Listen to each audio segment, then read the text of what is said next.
Good morning, Todd. How are you doing? Good morning. How are you? I'm good. How are you? I'm great. Thank you. Happy Tuesday to you. Happy Tuesday. First day of spring. Super excited for changing of the weather. I bet you are. Did you get a lot of snow this winter? Yes. We didn't get too much. We've had beautiful weather, a beautiful winter, and it was snowing yesterday, but not sticking. Now the sun's out, but the wind's blowing. So it brings down the temperature with that wind blowing like it is. But it is warmer than here, so. Okay.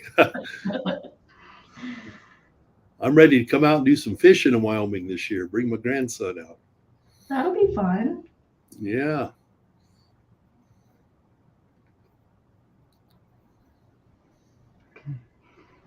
All right, I'll leave you to it.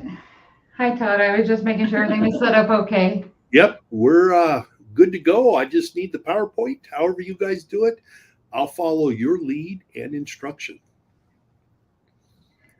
All right. Well, normally she does an intro, so right at 11 she'll probably do an intro, and then you guys will do your thing. All right.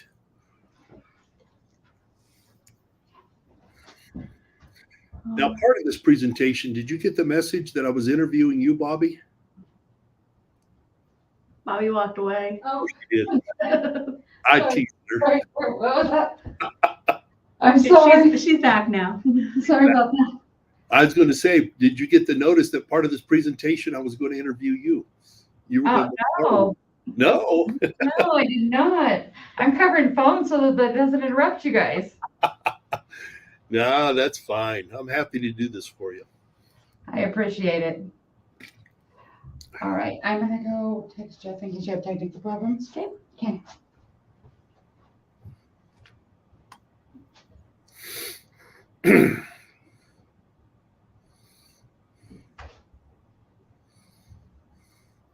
How do you pronounce your name? Shalene. Shalene. That's a beautiful name. Thanks. I like that.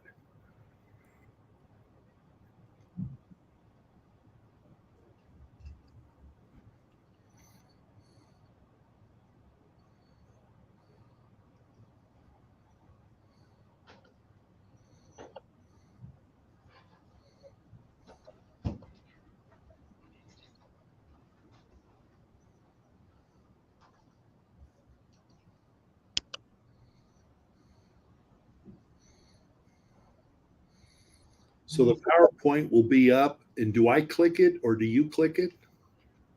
Does it give you the options to present at the bottom of your screen there? Oh, it does. Okay.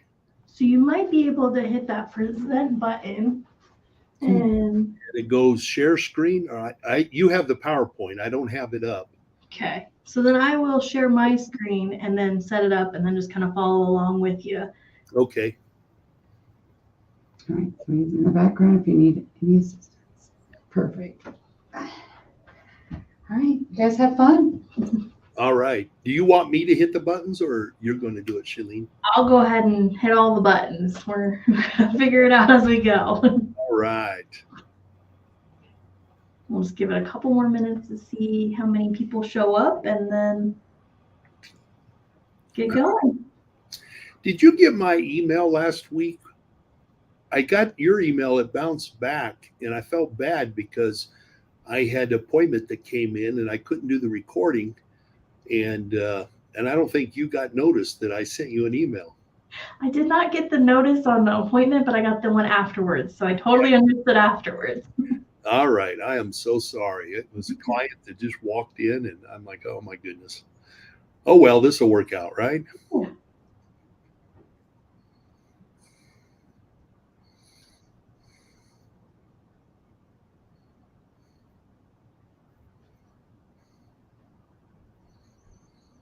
I drink lots of water today. My mouth is dry. Must be nervous. Either that or the change of the weather. Yeah. Big temperature swings.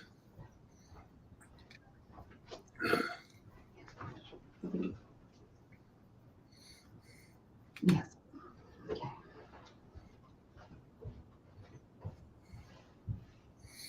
Okay. Appreciate what you guys do. You work hard out there helping a lot of people. We try our best.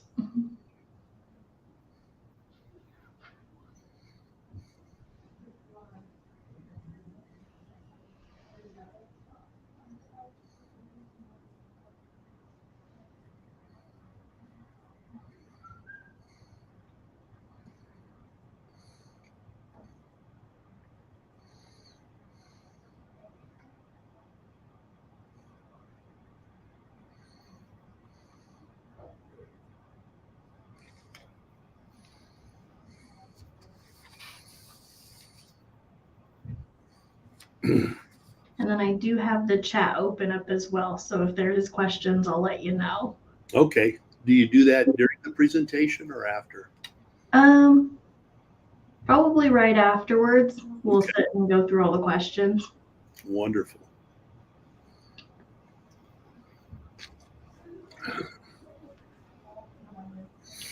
All right, so I guess we'll get started here. So I just want to welcome everybody to our 15th webinar. Today our speaker is Todd Wooten, and his topic is next generation planning. I'm going to go ahead and get the slides up.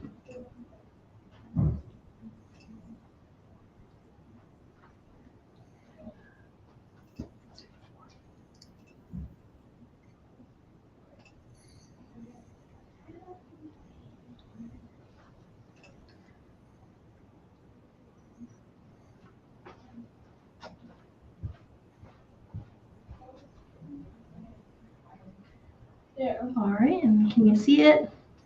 I see all of them. Do you have them one at a time? Online. Hold on.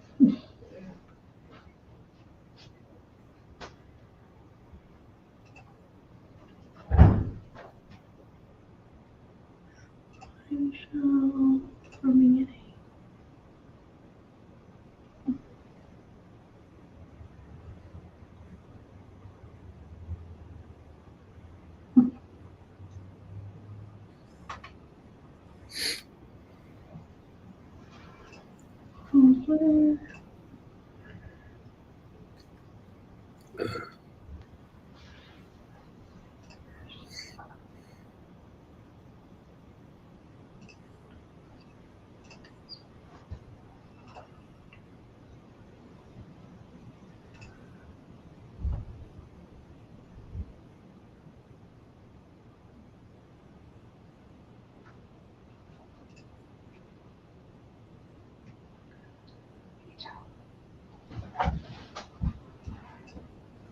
Sorry, it pulls it to the opposite screen that I'm sharing. So let's see. Is it recording?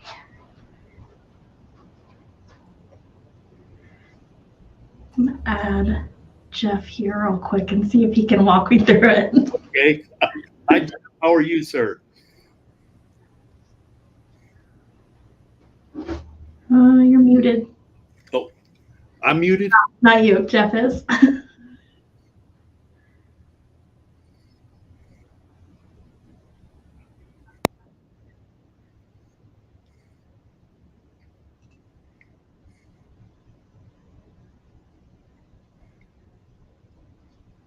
Says your mic's not connected.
He's trying to talk, but it's not coming out.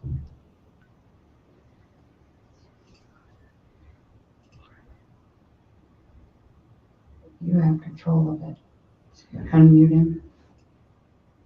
Tells me I can't unmute your guest. Their mic isn't connected.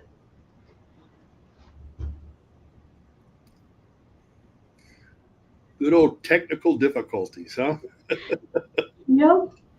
Nope, look at there. Did I do it? I think so. All right, can you hear me now? I can, Jeff. How are you, sir? Hey, fantastic. All right. Sorry about that. All right, the way I always end up doing this, when you go to present, there's slides, and it should upload it, and it should just kind of go from there. It's not putting it out into a slideshow. So it's not that you're sharing a screen. Okay. And you're presenting, it'll say slides, and then you click on it where it's got the slides, and then you can upload it. Okay.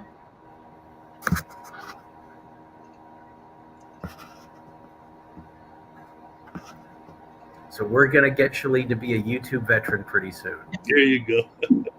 Learning under fire. Wow.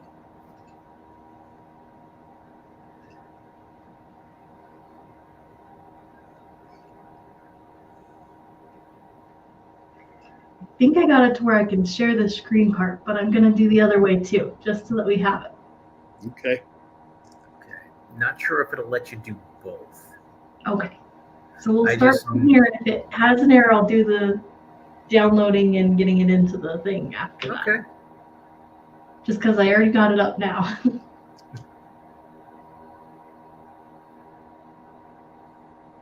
All right. And then I think we're ready whenever you are. You want me to go ahead and get started? I think so. All right. Well, good morning or good afternoon based on where you're at. My name's Todd Wooten, a financial advisor here in Valparaiso, Indiana.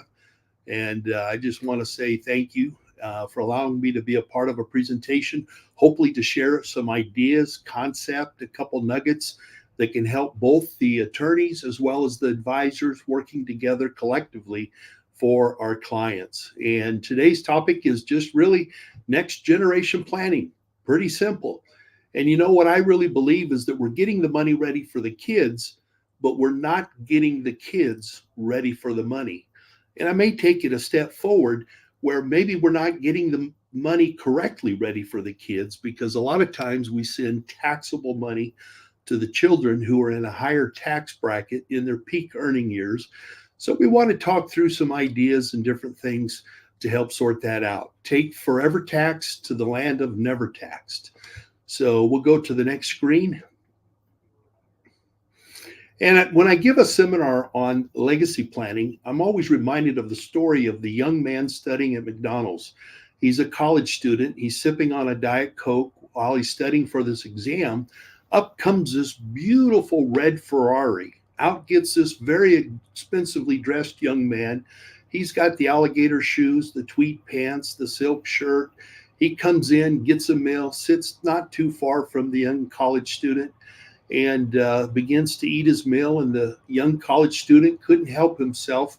And he finally went over to the young man and says, you know, I hate to interrupt you, but I couldn't help the car that you drove, the clothes that you wear. You must be worth a lot of money.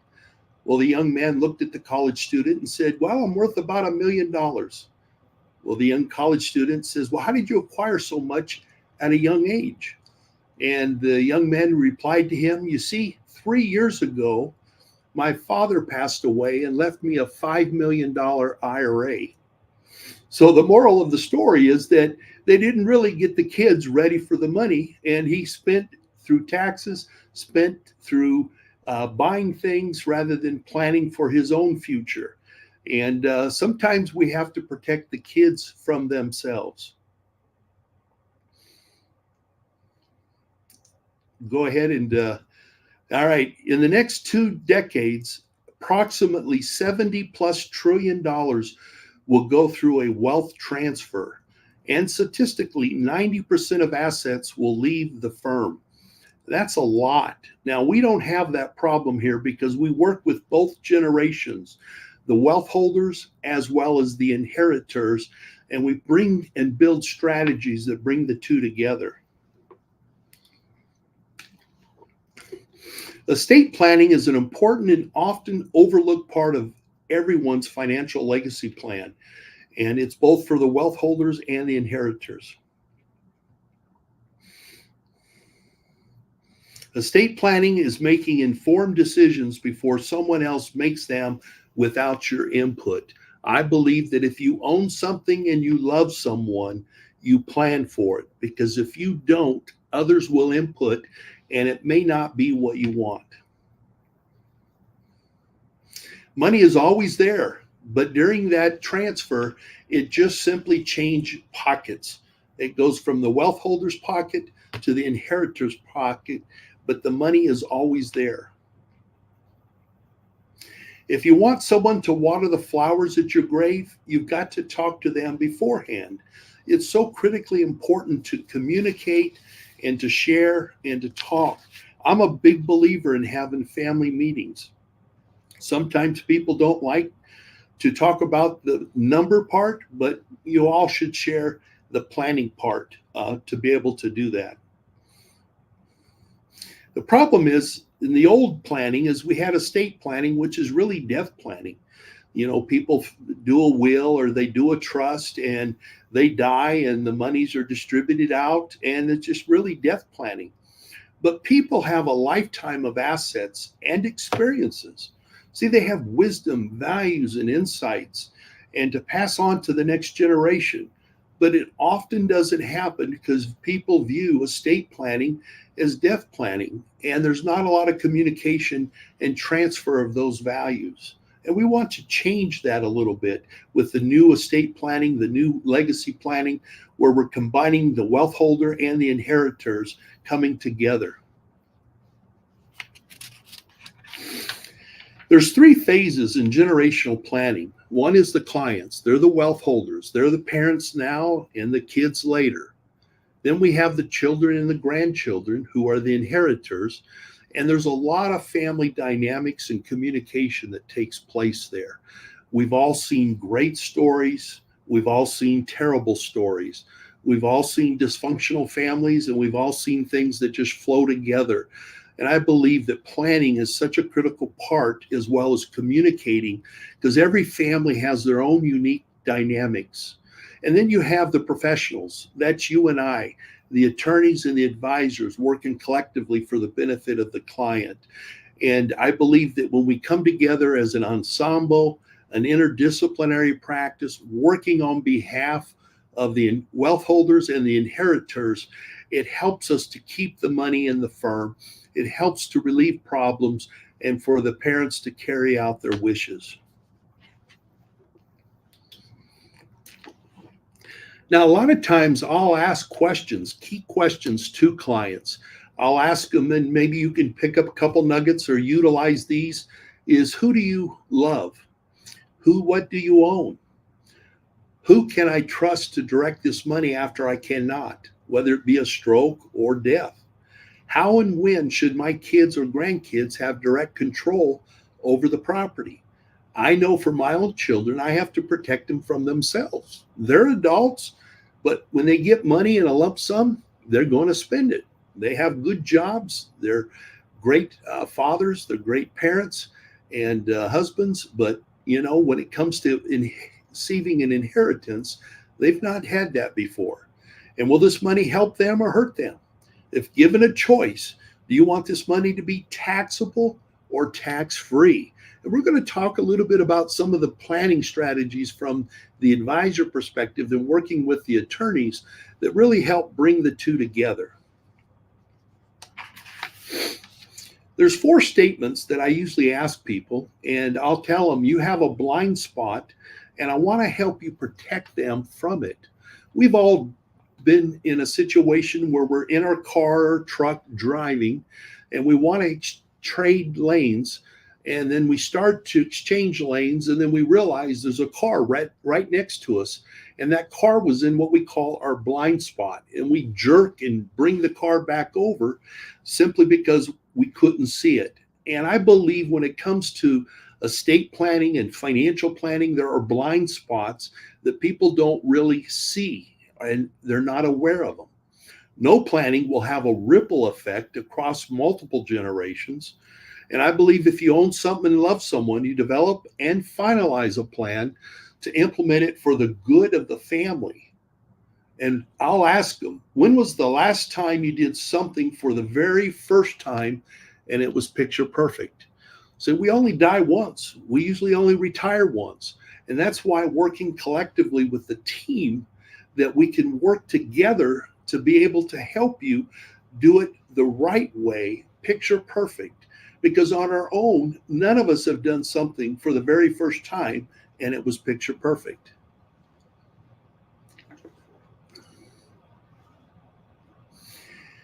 And I'll ask clients this a lot. If there was a missing piece of information that could create a substantial problem or cost, both now and the future, when would you want to know about it? And that really gets them to think about their situation and where they're at. And you can ask that as an attorney, you can ask it as an advisor, and it creates questions because you don't know what you don't know. You have that blind spot. If there was a missing piece of information that could create a substantial problem or cost, both now and the future, when would you want to know about it? It really helps lead a great conversation. And we also want to stop the wrong beneficiary from inheriting your IRA. A lot of wealth is built in retirement accounts, and they're going to transfer from one generation to another. And when you die, your IRA will go to 3 places. It will go to your heirs, it will go to charity, and it will go to the IRS. But the IRS says with proper planning, you can eliminate one. And I'll ask people, which one would you like to eliminate? And they obviously say, well, the IRS. And I said, do you have a plan for that? And a lot of times people do not. In fact, 90% of all IRAs are cashed in at the death of the second spouse. So guess who is the biggest beneficiary? And that is the IRS. In today's economic environment, there is ample opportunity to make big, costly, and oftentimes irreversible mistakes.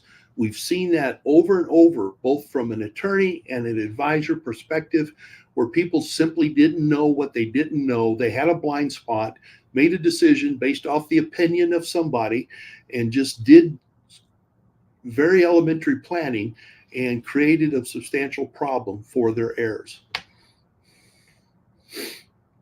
We are in the process of transferring away our assets to those who create the situation, who control the outcome, and they will profit from it.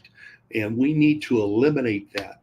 And by having a plan, we can protect what we've worked hard for and keep it in the family. Working together with clients and attorneys and advisor creates teamwork. You may have heard, teamwork makes the dream work. I believe teamwork is the fuel that allows ordinary people to achieve extraordinary results. Wealth is built within the family. And if we can protect the financial integrity of the family, oh my, what can we do for multiple generations? The following conversation and planning strategies, I believe, help build stronger relationships, both with the clients and the kids. We don't lose a spouse when one dies, they stay with us.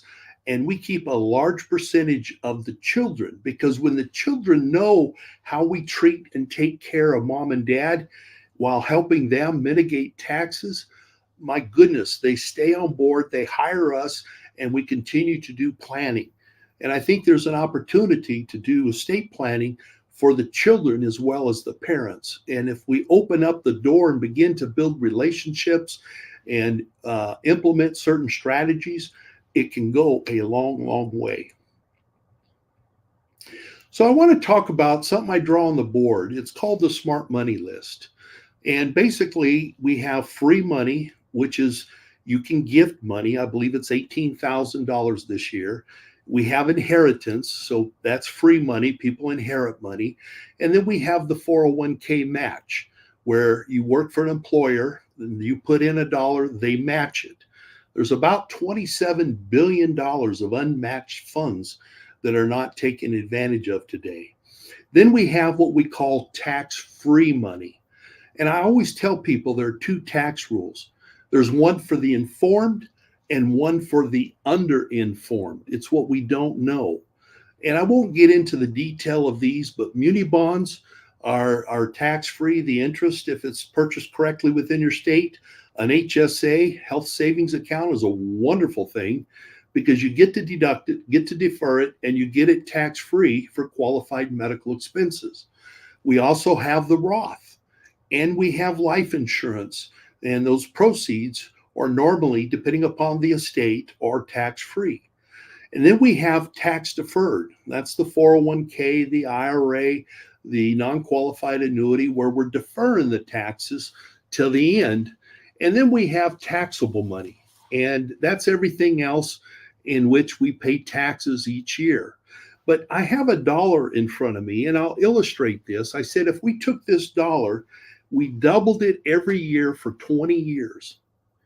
What would be the value of it? So this $1 today is $2 tomorrow, 4, 8, 16, 32, 64, 128, and so forth. In 20 years, it's worth $1,048,000. But if I have to pay 28% taxes on my gains every year, so the profits I make each year, I'm paying 28%, guess how much it's worth in 20 years? $54,000. But people say, Todd, you have to pay tax. I said, okay, what if we wait to the end of the 20 years and pay 28%? Well, that's roughly $750,000. So our goal in planning is to upstream the money from taxable to tax deferred to tax free. Now, can you put all that money there? No, but it allows us the opportunity to take that and to reposition it to where it's tax free, both to a couple, the surviving spouse, and the children. Going horizontally with your investments is like changing deck chairs on the Titanic. Doesn't matter what chair you sat in, the boat, what? It sank. So this is a really nice, easy conversation that engages people to talk about planning in a different perspective to help them to better position that money when it comes to transferring that wealth. I like this. I tell people all the time, I say, I want you to spell these two words out, the IRS. And I'd like you to bring that together. And they all laugh because it's theirs. They think that our money, your money, is their money. And without proper planning, they are sometimes the biggest beneficiary of that. You all may be familiar or not with the U.S. debt clock. That's kind of a real time. It ticks. I'd encourage you to go and put that on the website, look it up. But this was taken a picture a couple of years ago where the debt clock was 31 trillion. Now it's over 34 trillion. And if you look at the debt per taxpayer is $246,000, way more than a year's wages. We know where we're at and what taxes are going to be and what they're going to look at, because I don't think people realize how big a trillion is. So let's break it down into seconds. So a million seconds is 11 and a half days. A billion seconds is 32 years. A trillion seconds is 32,000 years. And just in our US national debt, there is $34 trillion that, and we have unfunded liabilities. If there's ever a need to plan, it is today. I think the next 1 to 2 to 3 decades, there's a huge opportunity for us to reposition assets to minimize taxes. So let's talk a little bit about the history of taxes. So if Shailene, if you could just kind of click and I'll talk through this. 1980, if you made 600,000, you were in a 70% tax bracket. If you made 30,000, you were in a 37%. Some of you may or may not remember those days. So if I look at the consumer price index, that's inflation. And in today, it's nearly $100,000. So in 2019, if you made 600,000, it's 37%. If you made 100,000, it's 12%. But before the 2017 Tax Reform Act, 100,000 was 25%. So now we have the Tax Reform Act and it sunsets at the end of 2025. So the question is, what will taxes be when it sunsets the end of 2025? So we have a couple years to really reposition some of our clients' money to allow them to pay minimal tax. Because you know when the best time to pay taxes is? It's at the lowest rate. That's the best time to pay taxes. And so we hope that after that, it doesn't go back. If you click one more, those 12 and 25% goes to 37%. But if you look at our tax debt, it easily could do that and be justifiable. Here what we have is micro and macro. Now, this is two powerful words. Most advisors, most CPAs do micro planning. That's how to minimize taxes for the year. Nothing wrong with that. But what we are is macro tax planners. So what we want to do is minimize taxes over your lifetime. So if you click the button again, would you rather pay a little bit more today and know that you can save tens to hundreds of thousands of dollars of taxes over your lifetime, over your surviving spouse, and over your children and grandchildren? And, you know, a Roth IRA, would you rather pay tax on the seed or the harvest? So if I have $100 seed and I plant it and it grows to $1,000 harvest, which tax would you rather pay, on $100 or $1,000? And people start to see and understand the concept of paying a little bit more now to save tens to hundreds of thousands of dollars in taxes over their lifetime. This is how planning can come together and implement these strategies where the attorney and the advisor work collectively together for the benefit of the client. I used to do a lot of workshops. Is your IRA an IOU to the IRS? It was a play on words. We had a fun time, but we talked about there's 3 things you do with your IRA. One is you live on it. That's forward tax planning. You know, RMDs, required minimum distributions with Secure Act 2.0. It's now 73, and in 10 years, it'll be 75. And we help them do that. And then the next click is the second thing we do is what we call is leverage it. We take the least amount of money to create the most. Now, what I'm going to do is I have an example that I do in a workshop, and I'll tell you, it really changes the dynamics of what happens in a seminar. And I'll give a individual a $20 bill before the seminar, and I said, I'm going to borrow this from you during the presentation. Do you mind? No, not at all. So I'll go to Joe and I'll say, Joe, can I borrow $20? And he'll hand me the $20. And I'll say to the audience, Joe is from the IRS and he's here to help us. And they all laugh at that. So he gives me 20. Now I tell him, I want you to take out your wallets in your pocketbook because I'm going to sell this $20 bill. And they all begin to look at me real funny.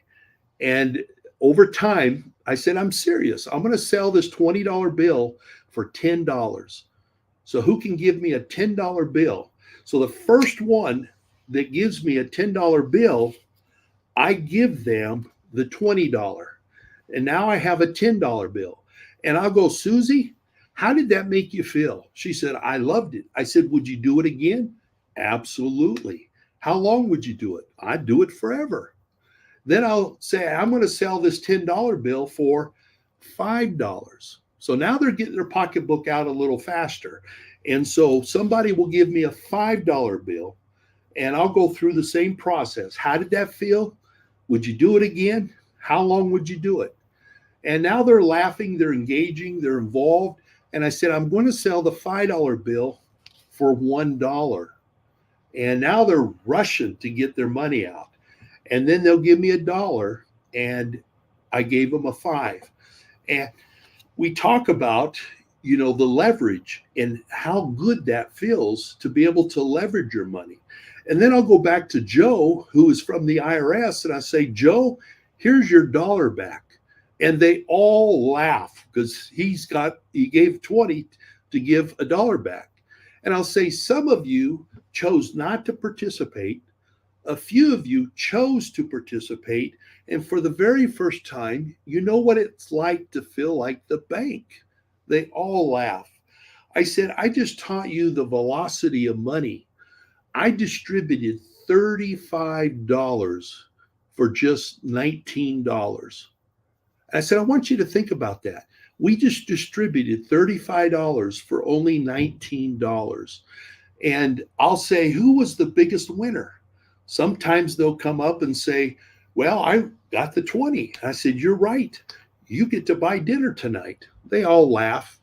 And then I said, no, really, who is the winner? And someone will say the $5 because they got 5 times the leverage. And that's what you can do with an IRA is that you can help leverage it to create more money and in a much favorable tax benefit for your clients. And then if you click again, if you do nothing, you basically lose it. 90% of all IRAs are cashed in at the death of the second spouse. And did you know that the average retiree is in about an 8.6% effective tax rate? And the kids are around 30 plus because they're in their peak earning years, and then they inherit hundreds of thousands in an IRA. And now we can't stretch it, but we have the 10-year rule. And I talk to people a lot about, would you rather stretch, a Roth IRA or a traditional IRA? We talk through that. And I see people coming in all the time, and it gives us opportunities to talk to their parents because they're still alive. And I've gotten the parents as clients, the kids as clients, and their kids as clients because we're talking about protecting the financial integrity of the family. And the average inheritance is spent between 90 days and 17 months. I've seen it all over the board, but we all know that it doesn't last very long. The successful legacy plan, as I begin to wind down, is that we have the spouse. And when we lose a spouse, most couples don't die together. Does that spouse have enough resources to live comfortably? So in our planning, we're always talking about legacy planning, estate planning, and financial planning to take care of the surviving spouse, not just managing a portfolio or just selling insurance, but how do we take care of them while they're alive and when they lose one? And are they able to carry on managing the money? A lot of times one did the money, one did not. We'll step in and really spend a lot of time helping them. Let me encourage you to really look at, include, and involve the spouse, because it is critically important that when that husband sees that you're listening and answering questions and taking care of his wife, that goes a long, long way. The second is children. Are they prepared for their inheritance? What do they have planned? Are they spendthrift? Are there special needs? Are there failed marriages? I mean, we can go on. A lot of that. But are they prepared for their inheritance? Do they understand how to save taxes, fees, and plan to save and invest to take care of their future as well as take care of their children? And so I really believe in letters. Now with video, I think videos are a wonderful thing to that last I love you, to take care. And here's what my values, my legacy, things that I believe in, the wisdom to be able to share that. Then we have grandchildren and future generations. Understand how you lived, what you lived for, and do that again in video. Then you have the world at large. People and organizations, you believe in that you want to make contributions for good work. You can disinherit the three: heirs, charity, and the IRS, but you have to give to two. You can eliminate one. And I believe that if we plan successfully and give the appreciated assets, give the IRA some of that money to charity, then the IRS is totally disinherited. They're the only ones that get hurt. And I believe that we should give back to the community that gave us the opportunity to create that wealth and to plan for the success of my family. It's, as I've mentioned before, protecting the financial integrity of the family. Financial integrity is about your legacy plan. Boy, if there is ever a time, ever a need, we need to plan for people in their estate planning, in their legacy planning, and that of their children. Just the huge opportunity of collectively coming together to protect the family financial integrity gives you opportunity, allows you to keep the funds and to continue to do the things that you need to do. I'm reminded, as we talked about, we're getting the money ready for the kids, but we're not getting the kids ready for the money. Here's a simple story as I close that a lot of people love and they laugh at and in the seminar. And if you go ahead, Shalene, and click a couple times, but it reminds me of a story of a gentleman who was getting elderly. He had his own business, was very successful.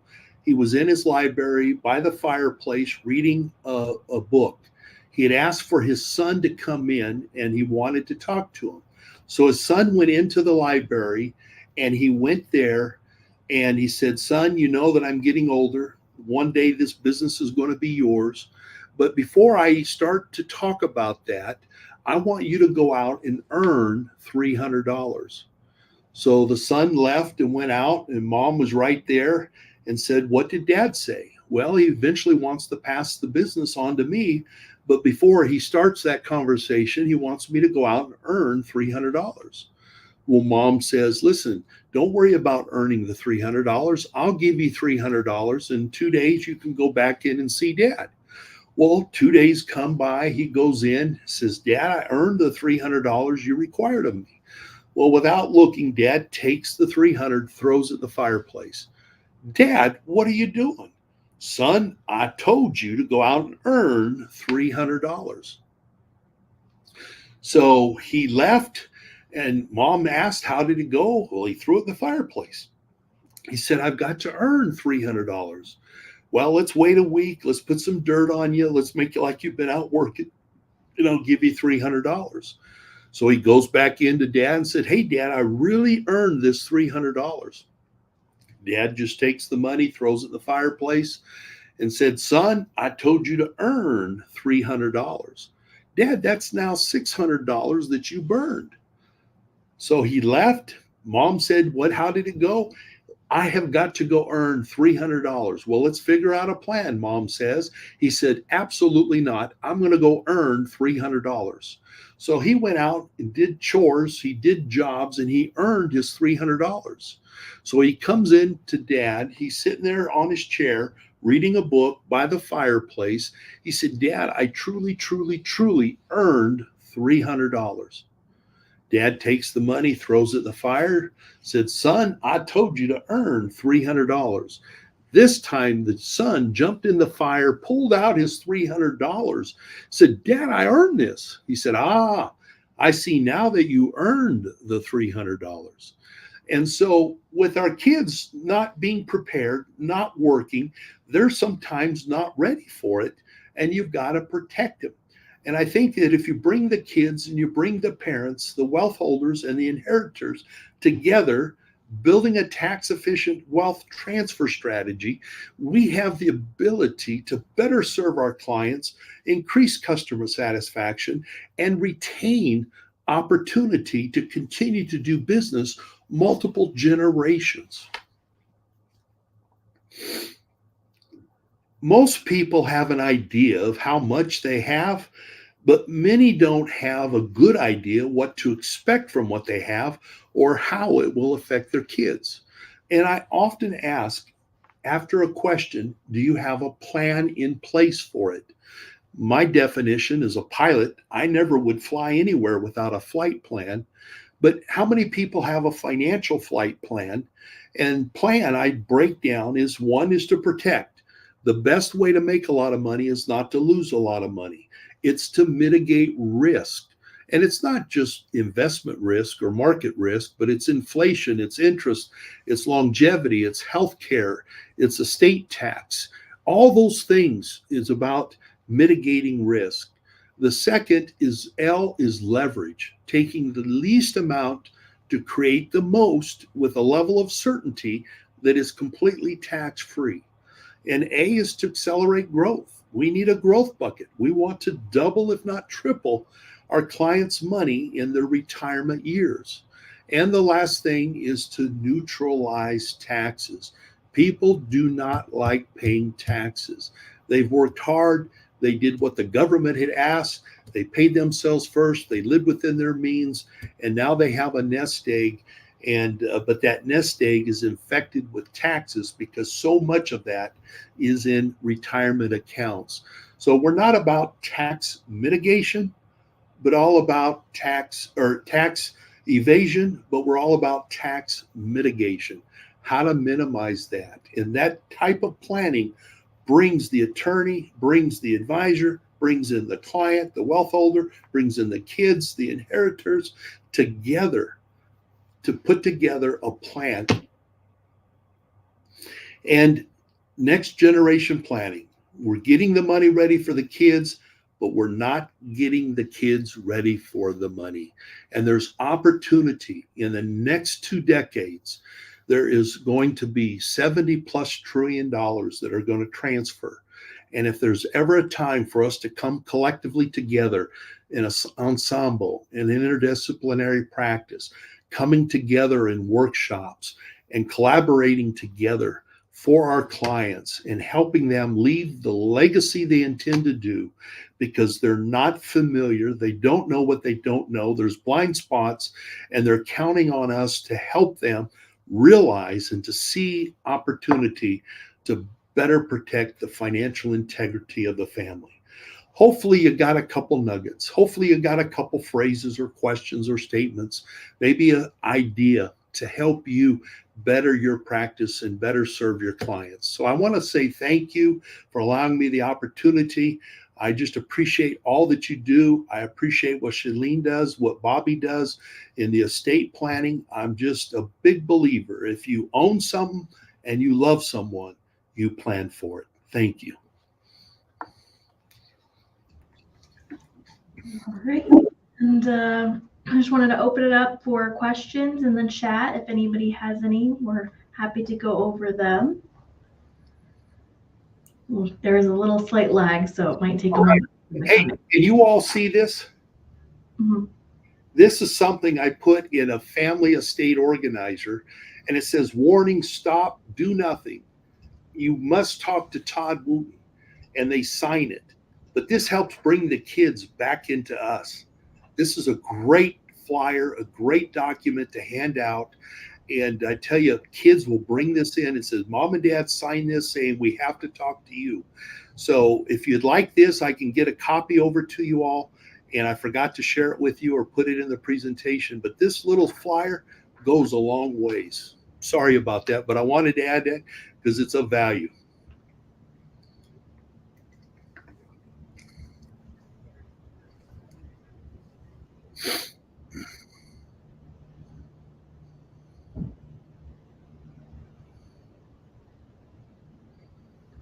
All right, so I'm not seeing any questions currently. I did also want to thank everybody for joining, and thank you, Todd, for speaking on the topic. I think we're going to wrap it up then. All right. Well, thank you all. This was a pleasure. I enjoyed it, and I congratulate you all in your efforts, your discipline to better serve our clients and to help plan. Thank you. All right, and we'll see everybody again next month around the same time. All right. Bye-bye. Bye.